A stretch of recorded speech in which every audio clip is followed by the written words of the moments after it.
السلام عليكم متابعينا الكرام، سعيد بلقياكم في هذا الموجز الإخباري، وهذه أبرز عناوينه: مئات القتلى ودمار كبير. قبل أن نبدأ لا تنسى الإعجاب بالفيديو وعمل اشتراك وتفعيل الجرس ليصلكم كل جديد أول بأول. إليكم التفاصيل.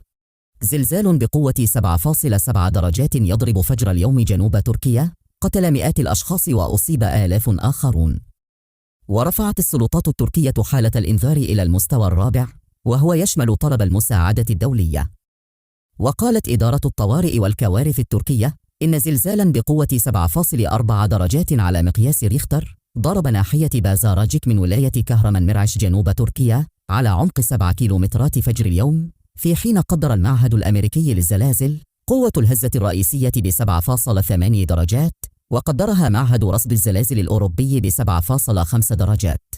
واستمر الزلزال في كهرمانمرعش لنحو دقيقة، وتسبب في دمار عشرات المباني وفي حريق ضخم، وفق مقاطع مصورة بثت على مواقع التواصل الاجتماعي.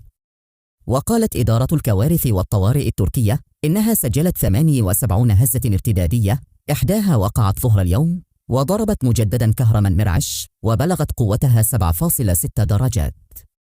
وبحلول ظهر اليوم أعلن الرئيس التركي رجب طيب أردوغان أن العدد الإجمالي لضحايا الزلزال ارتفع إلى 912 قتيلا و5383 مصابا، إضافة لتهدم 2818 بناية، مؤكدا إنقاذ نحو 2500 شخص من تحت الأنقاض. وأضاف أردوغان أن الزلزال خلف خسائر كبيرة، وأن السلطات استنفرت كل الوسائل لتجاوز آثاره، مشيرا إلى أن الإحصاءات الأخيرة تفيد بأن قوة الزلزال بلغت 7.7 درجات على مقياس ريختر.